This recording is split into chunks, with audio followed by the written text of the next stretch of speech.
Welcome, all my noble knights and ladies, to the, they want to say unofficial Talking Thrones, but shh, it's okay. We'll let them have that one, because this is actually the real Talking Thrones show.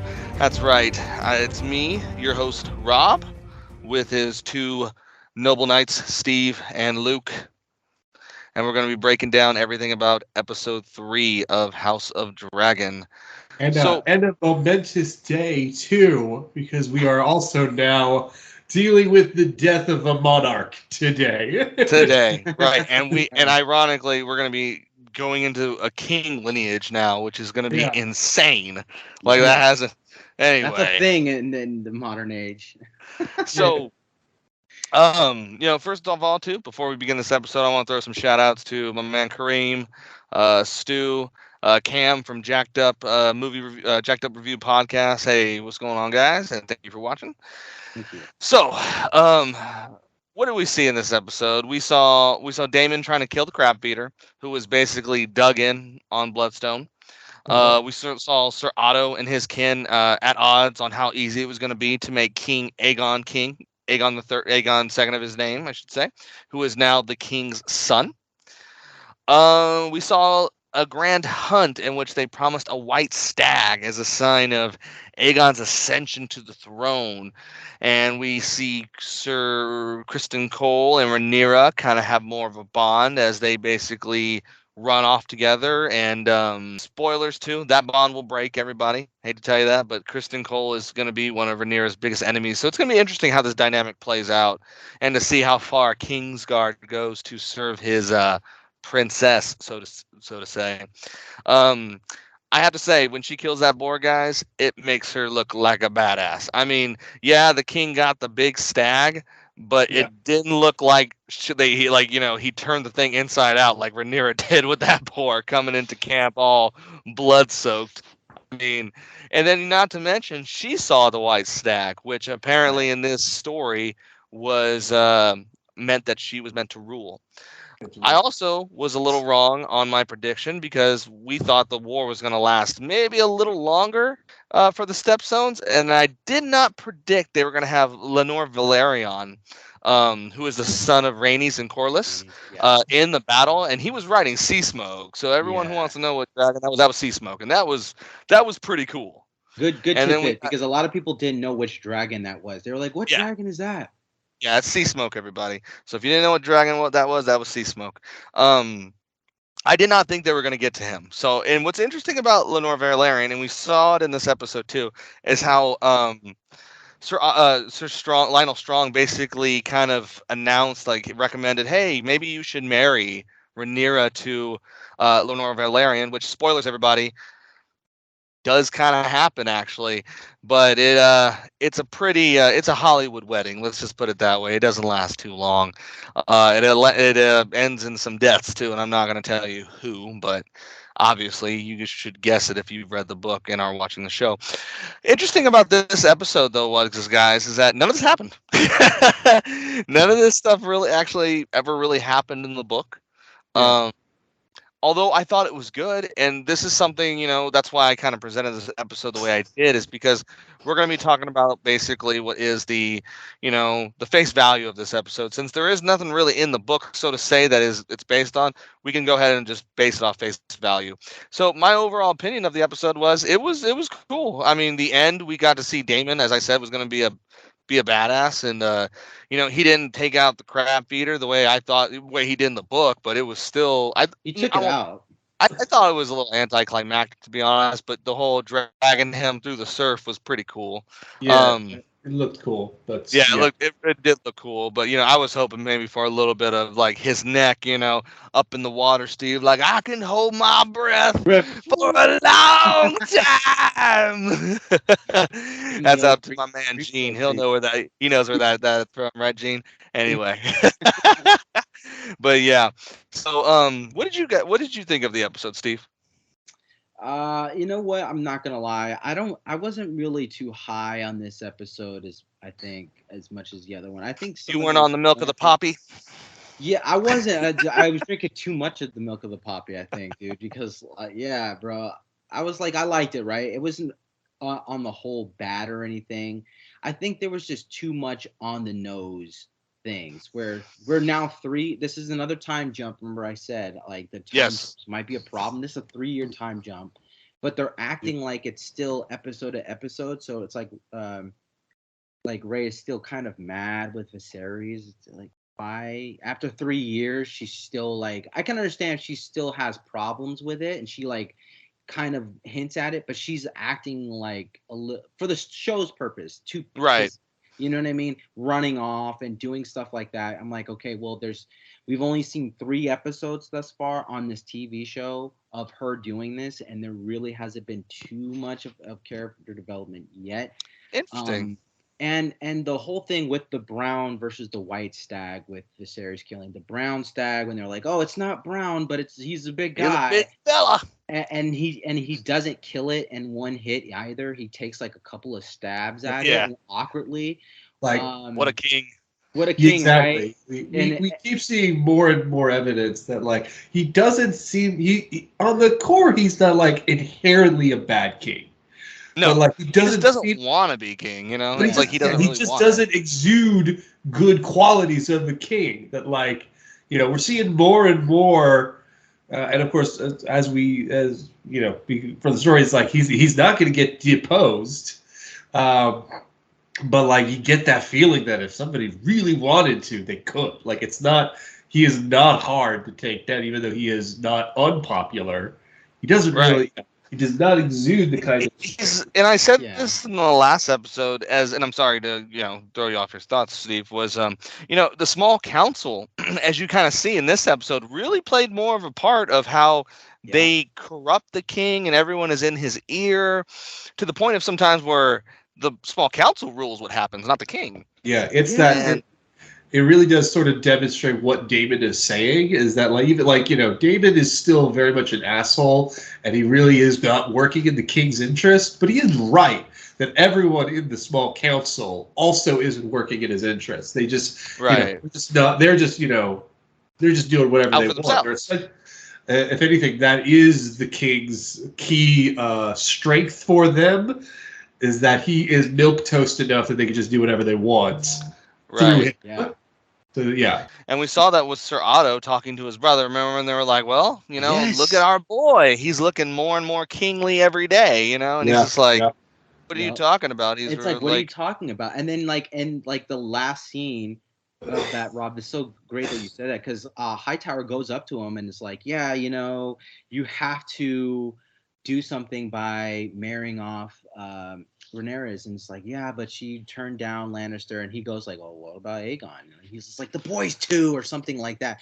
Like, you can see that Hightower is pushing his agenda hard on. It's really interesting how much he is.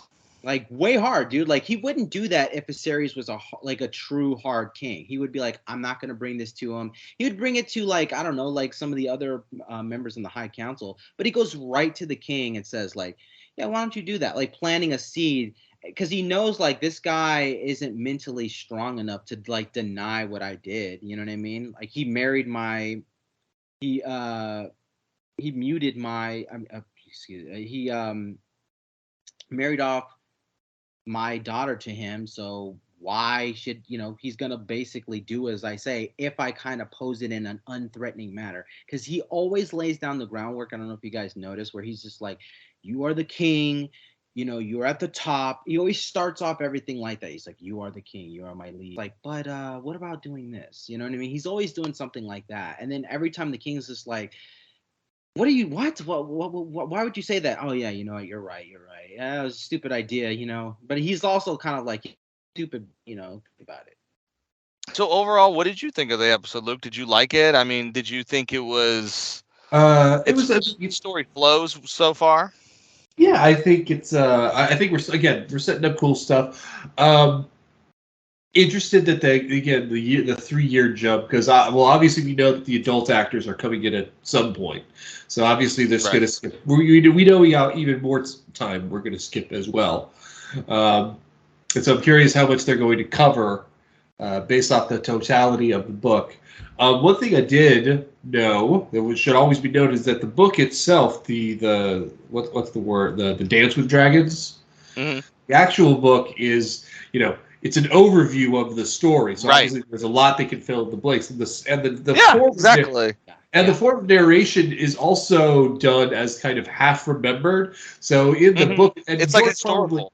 And George R.R. Martin probably did this intentionally, that the book was blank and in many cases biased, so that he clearly did it with adaptation in mind, either to a larger series or a TV show. So that way, like whatever he wrote in there, he could very well contradict what he writes there, because it's like, oh yeah, this was half remembered, so everything in this might even be wrong. Well, that's why he puts it as like a maester wrote it. Certain maester, you're reading this from Maester Gildane or something. And so it's that. like, so whatever he says, it could all come up, but it's all different. I think, like we said, the thing that's interesting is we're really showing the contract here with Viserys. Right, this not Viserys. No, it's Viserys. Yeah, Viserys. He is still kind of feckless, and he's getting a little bit more feckless as it comes on. Everyone is kind of behind his back. They do whatever they want. And they're treating his son as heir as a given. Even though he is saying that, like, no, I named my daughter heir. Like those are my orders, and they're and they kind of don't treat it that way. It's like yeah, okay. It's interesting that you talk about the overview of everything, because in the overview, after he does that, I mean, they don't really plot so much against him until he actually gets like, senile and old and everything like that. Yeah. But it's also it's interesting too.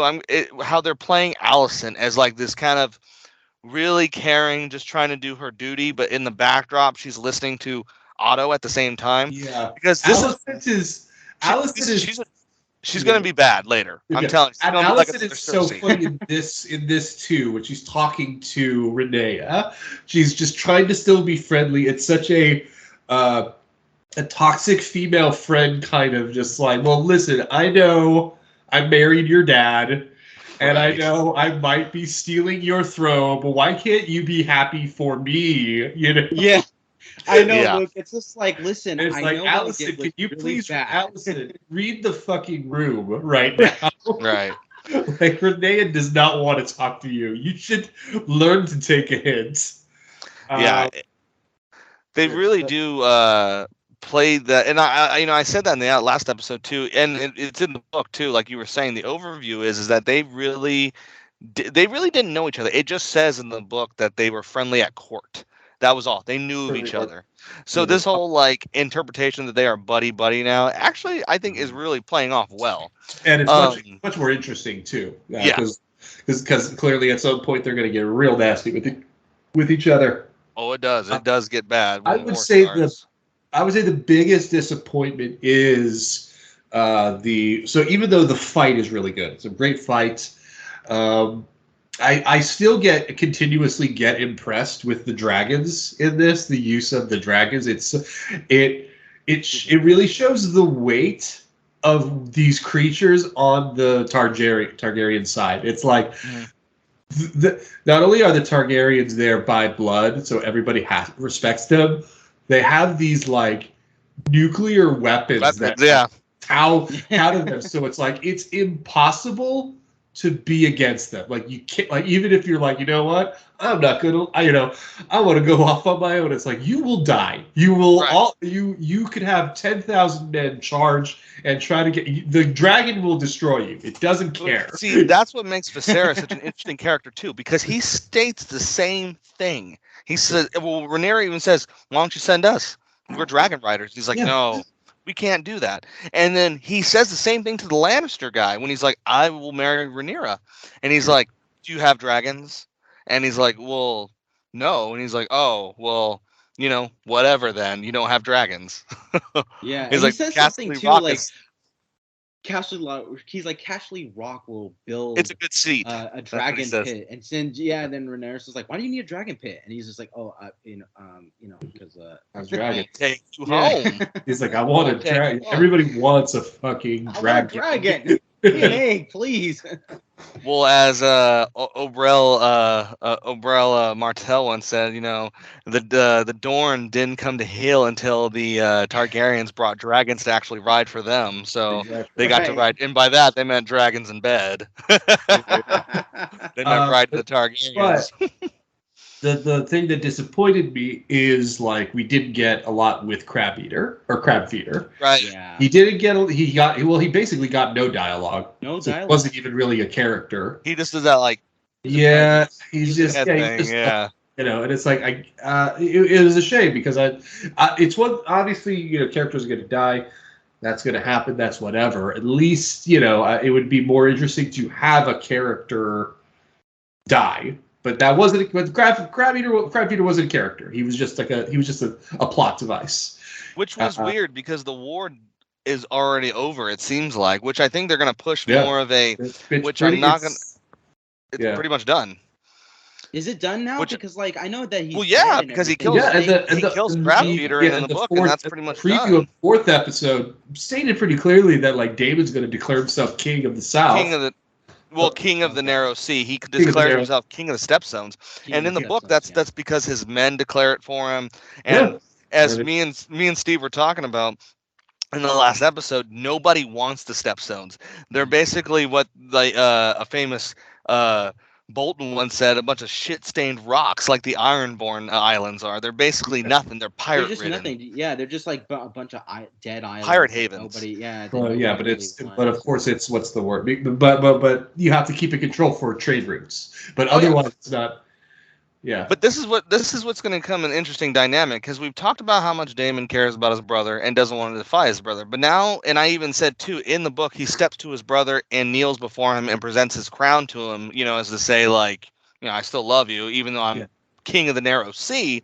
We didn't see that in the intro, but it seems like he's going to be more of an antagonist now. That my men are calling me, king of the Narrow Sea, king of the Stepstones. What are you?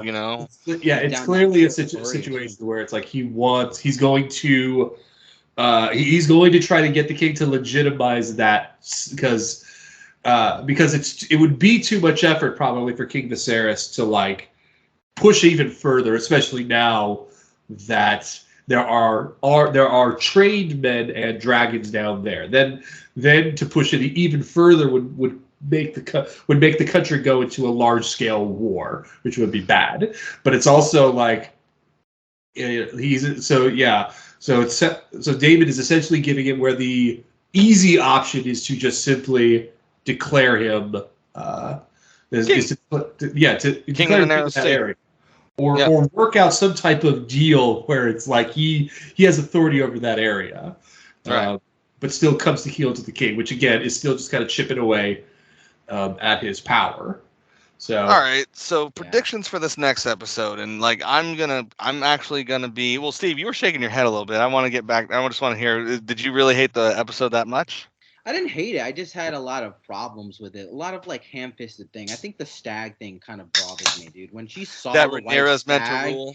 Yeah, I'm just. That's like, kind of why is really that placating so to the audience. Like Yeah, this is it gonna was stick it so- more when you know what happens. Yeah, like you get what we're getting at. Like she's gonna rule. It's just like we get it. You don't need to go too ham-fisted with it. I get you. The little whining. I think the indecisive nature of like where to kind of go, and then like I love the Daemon thing with the drag. That was like that's some of the best things I've seen in Thrones. Let's just be honest. For me at least, that was. I'm gonna feed you to your own crabs. Yeah, that was so cool, dude. It's also kind of My funny friend how saved me. yeah, like they were saying like we're losing the war. The only thing I'm like, okay, well he had a dragon. Why not just stick the dragon's head in the hole and just hiding it? Right, I thought the same thing. Blow them away. Like, what are you doing? Yeah, it worked, I guess, in the end. But I would still say it's a solid episode. It's just a little bit of nitpicking there. And like a lot of people too thought Daemon's like the way he surrendered and all that was like, I don't know. Some people didn't like. I was like, that's Daemon. I knew he was going to do that from the start. As soon as Viserys, and which I would like to point out too, Viserys tried to steal that victory. He tried to swoop in.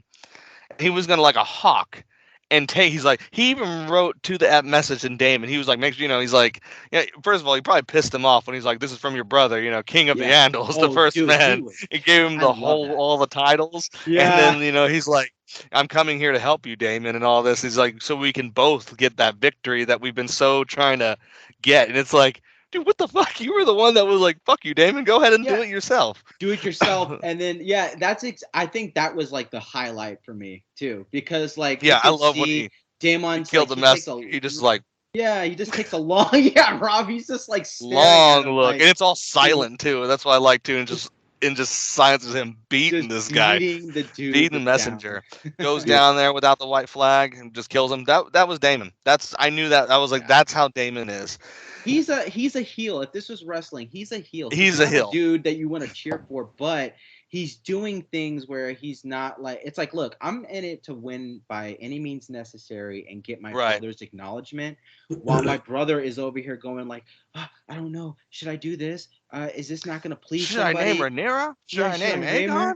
And then he's going to her, well, listen, I wavered like one time. Okay, yes, I had some second thoughts. Yeah. One time kind of thing. And she's just looking at him like, one time. You're such a loser. Yeah.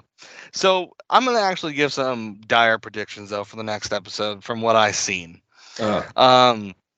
And this is just mine off of what I've of course read in the books and what I've just seen in the trailer.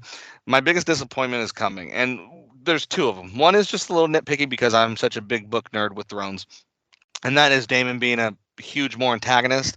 I hope it plays out well, but it does bother me that they're gonna try and make him almost the main villain of this whole thing. It just seems like they're kind of pushing him to be almost that main villain where it's going to be like, oh, you're going to have to choose between Daemon and Viserys. What's right and what's this, So that's the other one. But then it seems like they're going to be talking about the prophecy again, which I'm like, why? Why are we discussing Ice and Fire? And it even says in the damn fucking prologue, 200 years before the events of, Robert Baratheon. And it's like, all right, well, why does it matter if it's 200 years? Don't go down that route. I don't know anyone that lives that long. Have they not learned that fantasy stories on television and prophecies do not mix in any orifices? And I want to go back to something Luke was saying about George R. Martin. And this is why I'm also a little disappointed, and this is one of my critiques of the show, but also I want to see where this is going to happen, is I'm really disappointed at the lack of how they want to create you to like Rhaenyra a lot, because they're not showing her ambition. Like this whole like, oh, I want him to recognize. She always did want to be king, and she was like almost like Cersei, like a light version of Cersei, especially when she gets older.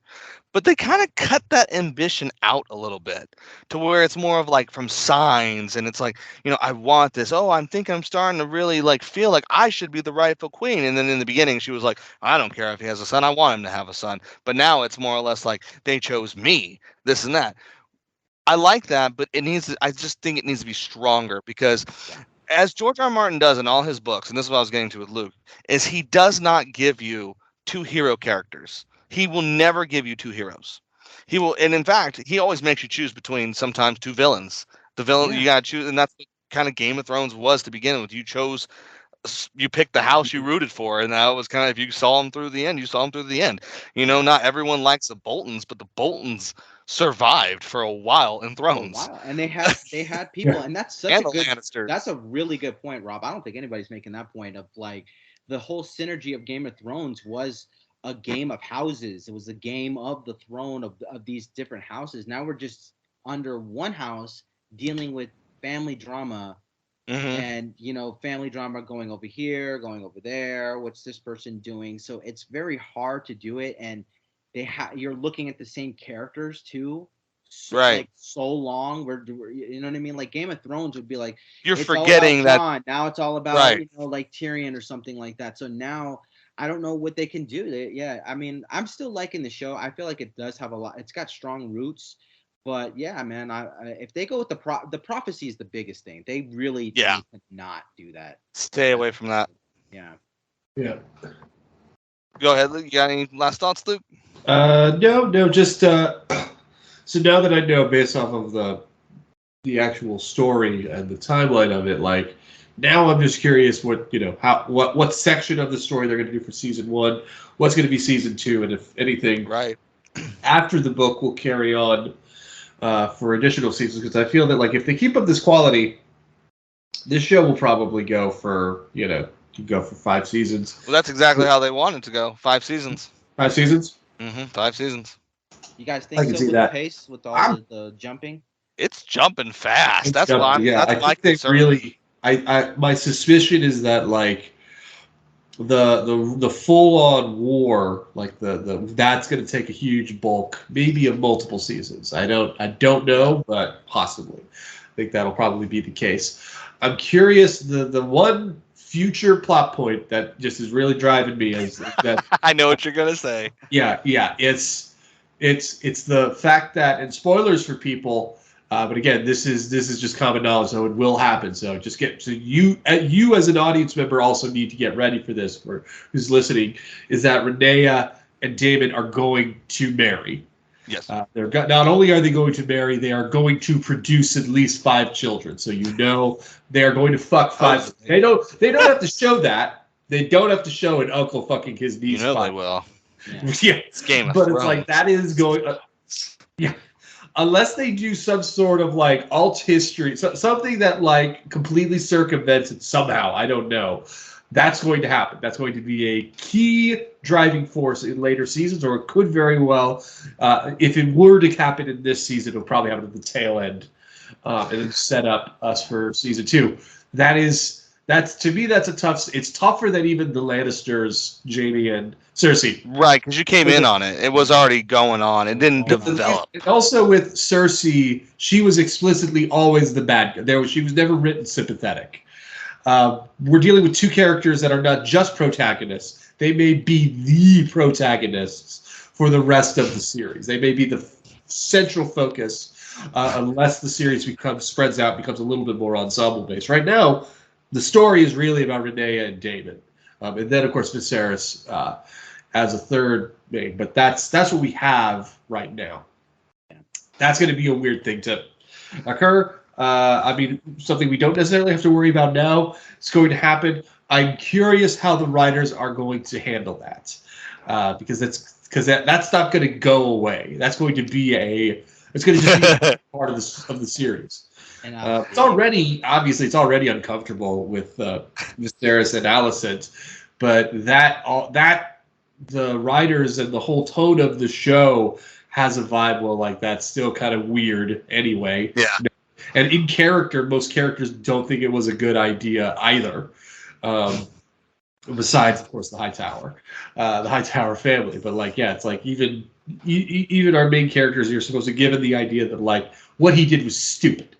Yeah. But we'll see. Baby. I mean, that's Thrones. They're just that's like they were like he was almost gonna marry a 12-year-old. So the only thing I want, dude, if they I like Lionel's song. He's like, she will mature. Yeah, dude, I know, bro. When he was just like, listen, like his face was like, she's 12. Wait till she's 14, then she's ready. She's like 14. Anyway, let's get to the score of this episode. I'm gonna go ahead and give this overall episode. And I hate to say it, I would actually kind of give this one a lower score, but because I thought the scene was so good, I'm gonna give this one a 7.5. That's what I'm gonna give this episode. That's low so far.